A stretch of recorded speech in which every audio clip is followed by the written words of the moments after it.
How I help 50,000 patients a month in digital health. The moment I realized I could help 50,000 patients a month instead of 12 patients a shift was when my entire healthcare career transformed. Let me show you exactly how. Hey there. Before I jump in, make sure to hit that subscribe button and turn on notifications so you don't miss any videos about transforming your healthcare career. I still remember that day clearly. I was finishing another exhausting 12-hour shift. My feet hurt, my back ached, and I barely had time to eat or even use the bathroom. I had given everything to my patients, as we all do, but I felt this nagging sense that something wasn't right. Don't get me wrong, I loved helping my patients. That one on one care is special, and nothing can replace that connection. But I kept thinking about all the problems in healthcare that were making it harder for all of us to provide great care. Maybe you're feeling the same way I did, burned out from physical demands, frustrated by systems that don't work well, and tired of missing important family moments because of your schedule. You wonder if there's a way to make an even bigger impact. What I discovered changed everything for me. There's an entire world in healthcare most clinicians don't know about: digital health. And they desperately need people like us.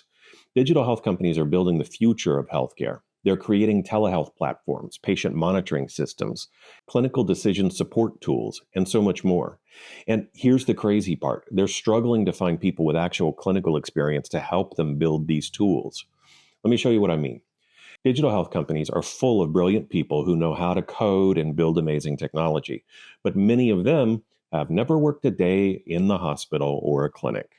They've never had to document in three different systems while a patient is deteriorating. They've never tried to coordinate across multiple providers. They don't understand the real challenges we face every day. That's where you come in. Your clinical knowledge, everything you learned in school and on the job, is actually your golden ticket. It's the exact expertise these companies need.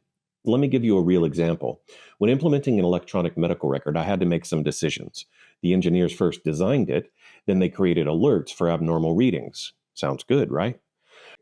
But as the only clinician on the team, I immediately saw the problem. This would create alert fatigue. The thing would beep all day.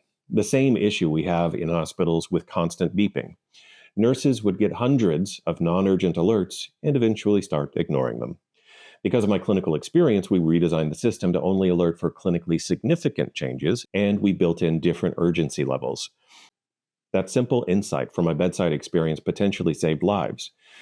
Now our system helps monitor thousands of patients every month, catching problems early before they need hospitalization.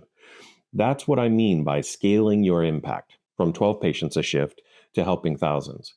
So what does this new career actually look like? Most digital health professionals work Monday to Friday during regular business hours. Many have flexible or remote options.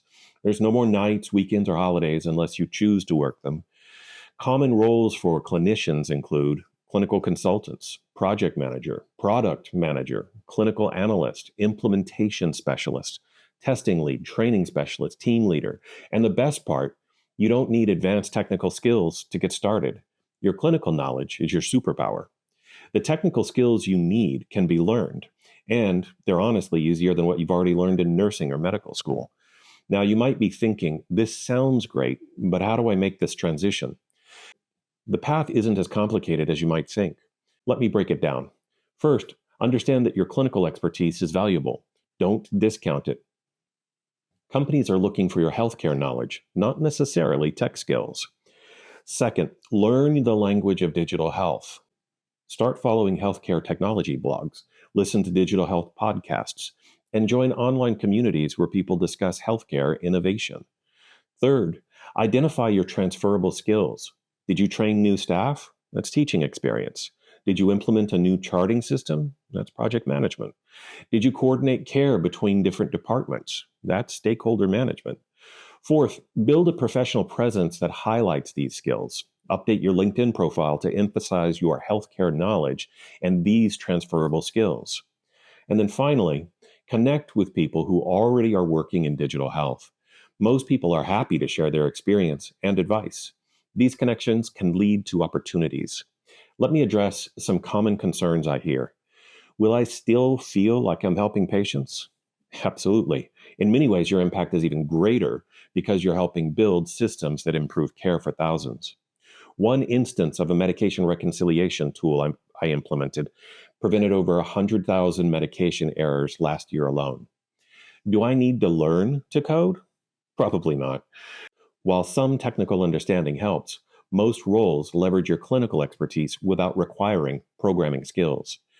You can partner with technical experts who are probably writing code with AI now.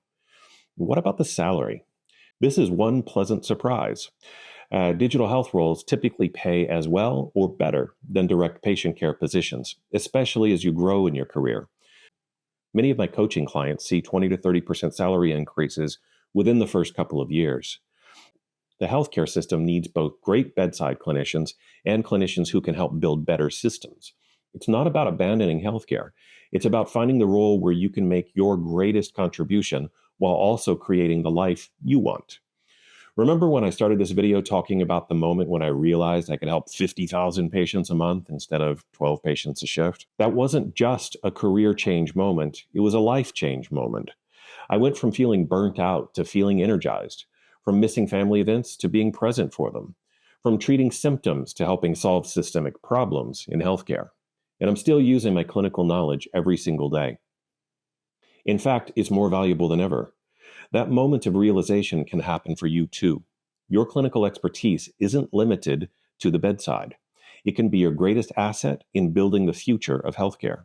If this resonates with you and you want to explore how your clinical background could launch you into digital health, check out the link in the description for my free guide on these roles. Also, leave a comment below letting me know what part of digital health interests you the most. Is it telehealth, remote monitoring, clinical decision support?